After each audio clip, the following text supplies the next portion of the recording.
Good afternoon friends. अब हम लोग देखेंगे कि पार्टनरशिप डीड क्या होता है। पार्टनरशिप डीड एक ऐसा रिटन डॉक्यूमेंट है जो पार्टनर्स बनाते हैं और इसके अंदर सारी क्लॉजेस लिखी होती हैं।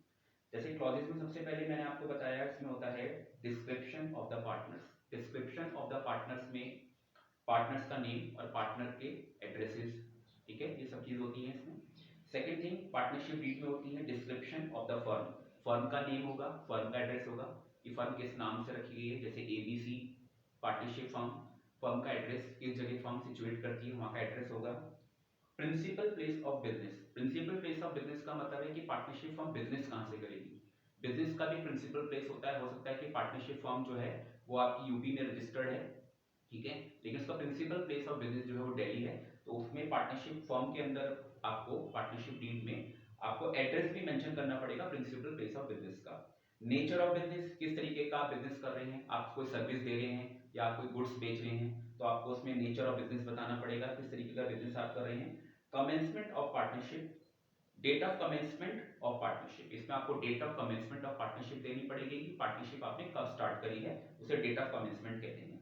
Capital contribution, the amount of capital to be contributed by each partner whether the capital account shall be fixed or fluctuating। हर पार्टनर को अपनी कैपिटल का अमाउंट बताना पड़ेगा कि किस पार्टनर ने कितनी कैपिटल फर्म में कंट्रीब्यूट करी है, चाहे कैपिटल फिक्स्ड नेचर की है चाहे कैपिटल फ्लक्चुएटिंग नेचर की है। पढ़ेंगे अभी हम आगे कि दो तरीके से पार्टनर्स के कैपिटल अकाउंट बनते हैं, एक फिक्स कैपिटल के बेस पे बनता है, फ्लक्चुएटिंग कैपिटल बेस पे बनता है कैपिटल अकाउंट, ये हम आगे पढ़ेंगे। इसके बाद आएगा नेक्स्ट आपका कि इंटरेस्ट ऑन कैपिटल। पार्टनर ने अगर किसी फर्म में अपनी कैपिटल लगाई है तो उसको कितने रेट ऑफ इंटरेस्ट से इंटरेस्ट ऑन कैपिटल मिलेगा, ये भी पार्टनरशिप डीड में लिखना पड़ेगा। इंटरेस्ट ऑन ड्राइंग्स, अगर पार्टनर ने पार्टनरशिप फर्म से कोई ड्राइंग्स किया है, कैश के रूप में ड्राइंग्स किया है, तो उसने अगर फर्म से कुछ पैसा निकाला है तो फर्म उससे कितना इंटरेस्ट चार्ज करेगी, इंटरेस्ट ऑन ड्राइंग्स को हम देखेंगे। प्रॉफिट शेयरिंग रेशियो क्या होगा अमंग द पार्टनर, पार्टनर्स के बीच में प्रॉफिट शेयरिंग रेशियो क्या होगा, प्रॉफिट और लॉस का क्या रेशियो होगा, वो भी आपको बताना पड़ेगा। इंटरेस्ट ऑन लोन, अगर किसी पार्टनर ने फर्म को लोन दिया है तो उस पर क्या रेट ऑफ इंटरेस्ट दिया जाएगा, वो भी मेंशन किया जाएगा पार्टनरशिप डीड में। रेम्यूनरेशन टू पार्टनर, पार्टनर को सैलरी, कमीशन, बोनस एक्सेट्रा अगर मिलेगा तो वो भी डीड में मेंशन किया जाएगा अगर एग्रीड होंगे पार्टनर। वैल्यूएशन ऑफ गुडविल, अभी हम पढ़ेंगे आगे चैप्टर आएगा valuation of goodwill. Partnership firm के अंदर अगर पार्टनर ने गुडविल को वैल्यू करना है तो उसका क्या मेथड लगाया जाएगा।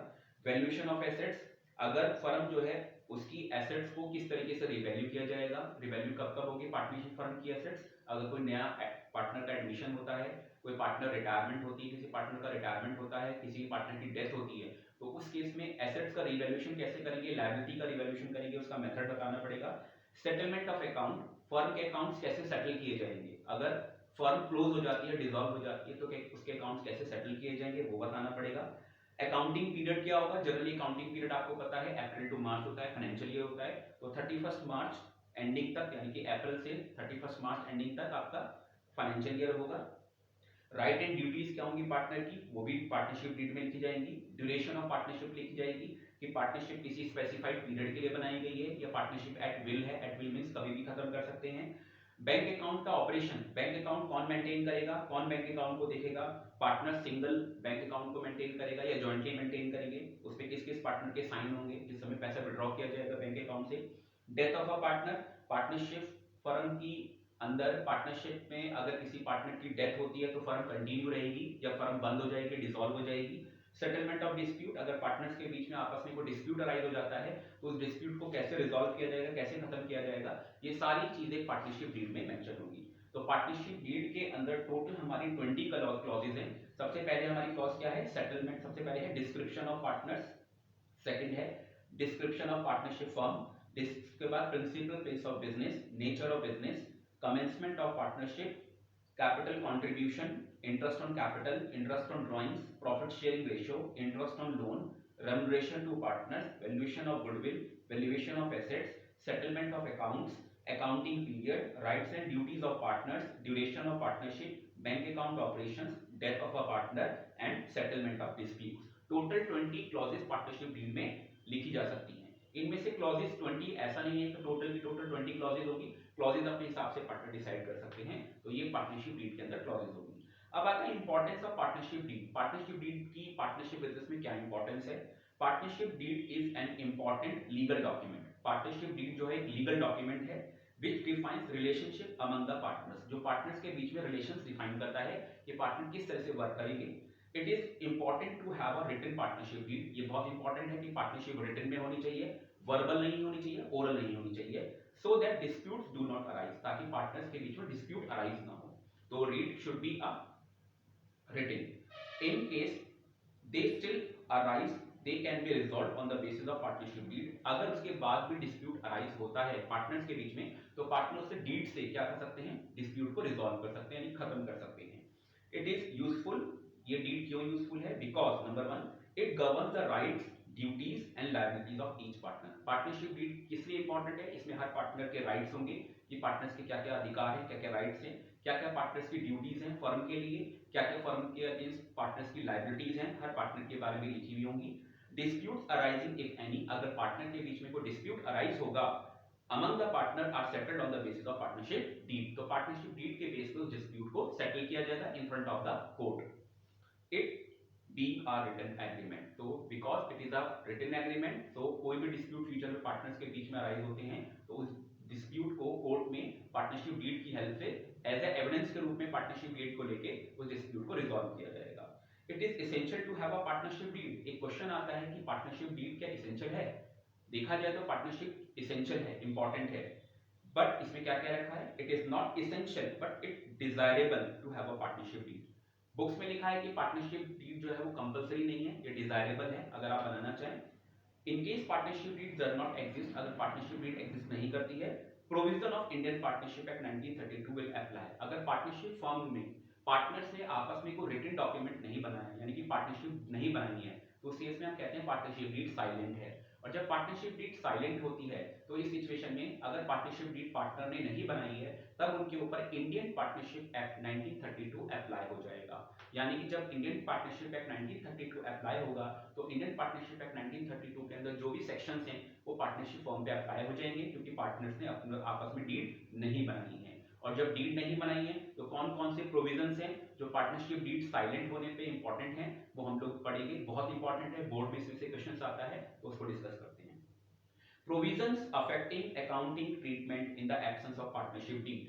पार्टनरशिप डीड अगर साइलेंट है, यानी कि पार्टनर ने आपस में डीड नहीं बनाई है, जब पार्टनर से डीड नहीं बनाई है तो क्या लगेगा, इंडियन पार्टनरशिप एक्ट 1932 अप्लाई हो जाएगा।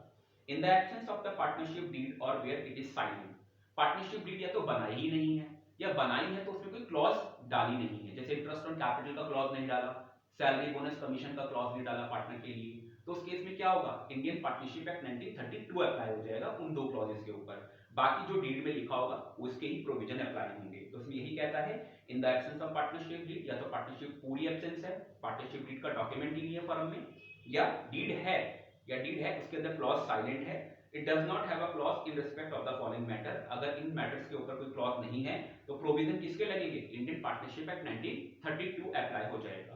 इंडियन पार्टनरशिप 1932 क्या कहता है, when the partnership deed is silent, when the partnership deed is silent means partnership deed नहीं है या कोई प्रोविजन साइलेंट है, तो चार चीजों के बारे में आपको बताएगा।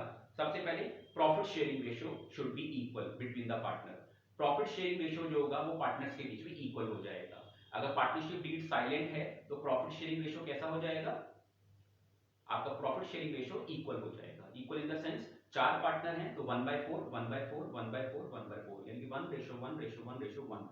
और अगर डीड है तो डीड में जो रेशियो मेंशन है वो रेशियो अप्लाई होगा for the purpose of distribution of profit और loss. Interest on capital will not be allowed to any partner if the partnership deed is silent, then interest on capital will not be allowed, किसी भी partner को कोई interest on capital नहीं मिलेगा। Interest on drawings, अगर partnership deed silent है तो Indian partnership act 1932 लगेगा, और क्या बोलता है, अगर किसी पार्टनर ने फर्म से विड्रॉ किया है, कैश विड्रॉ किया है, तो उसे कोई इंटरेस्ट ऑन ड्राइंग्स चार्ज नहीं किया जाएगा, या इंटरेस्ट ऑन ड्राइंग्स नहीं लिया जाएगा। Interest on advance of the loan by partner, अगर किसी पार्टनर ने कोई फर्म को एडवांस दिया है, कोई लोन दिया है, तो उसका मैक्सिमम इंटरेस्ट रेट कितना है, 6% पर एनम है। और अगर पार्टनर को 6% से ज्यादा इंटरेस्ट रेट चाहिए लोन पे तो वो कहां मेंशन करें, पार्टनरशिप डीड में उस रेट को मेंशन करें। ठीक है। Next, remuneration to a partner, किसी पार्टनर को कोई सैलरी नहीं मिलेगा, कोई बोनस नहीं मिलेगा, कोई कमीशन नहीं मिलेगा। अगर पार्टनरशिप फॉर्म में पार्टनर एज एन एम्प्लॉय काम कर रहा है, ठीक है, तो उसे कोई सैलरी बोनस कमीशन नहीं मिलेगा, क्योंकि पार्टनरशिप डीड क्या है, साइलेंट है। और लास्ट पॉइंट है एडमिशन ऑफ अ पार्टनर। कोई भी न्यू पार्टनर पार्टनरशिप फर्म में जब ही एडमिट होगा जब पार्टनरशिप फर्म के अंदर सारे पार्टनर की कंसेंट होगी। अगर 4 पार्टनर्स ओल्ड पार्टनर्स हैं, 5वां पार्टनर को नया आना चाहता है, तो चारों पार्टनर जब यस करेंगे तभी आपका 5वां पार्टनर फर्म में एंटर हो सकता है, वरना न्यू पार्टनर फर्म में एंटर नहीं हो सकता है। तो these are the provision apply in the absence of partnership deed. In the absence of partnership deed आप ध्यान रखिए कौन सा एक्ट अप्लाई हो जाएगा, इंडियन पार्टनरशिप एक्ट 1932 अप्लाई हो जाएगा। और इंडियन पार्टनरशिप एक्ट 1932 क्या कहता है, नंबर 1 प्रॉफिट शेयरिंग रेशियो कैसा हो जाएगा, अगर पार्टनरशिप डीड साइलेंट है इक्वल हो जाएगा। किसी भी पार्टनर को इंटरेस्ट ऑन कैपिटल नहीं दिया जाएगा। किसी भी पार्टनर से इंटरेस्ट ऑन ड्राइंग्स चार्ज नहीं किया जाएगा। पार्टनर को सैलरी बोनस कमीशन नहीं मिलेगा। किसी भी पार्टनर ने अगर फर्म को एडवांस दिया है, एज अ फर्म को लोन के रूप में दिया है, तो उसको मैक्सिमम इंटरेस्ट कितना मिलेगा उसे फर्म से 6% पर एनम मिलेगा। और अगर कोई पार्टनर फर्म के अंदर न्यू पार्टनर आना चाहता है तो सब पार्टनर पहले कंसेंट करेंगे, किसी एक ने भी अगर मना कर दिया तो नया पार्टनर फर्म में एंटर नहीं हो सकता है। These are the provision applicable in the absence of partnership deed. Partnership deed के एब्सेंस में ये प्रोविजन अप्लाई होंगे। इन प्रोविजन को आप बार बार याद कीजिए, ये बोर्ड के लिए बहुत इंपॉर्टेंट प्रोविजन है। और आप ध्यान रखिएगा कि इंडियन पार्टनरशिप एक्ट 1932 ये बातें बोलता है जो मैंने आपको बताई हैं, और ये कब बोलता है जब पार्टनरशिप डीड साइलेंट है। प्लीज मेरे चैनल को सब्सक्राइब कीजिए, लाइक कीजिए, okay, and thanks a lot. We will meet in the next video.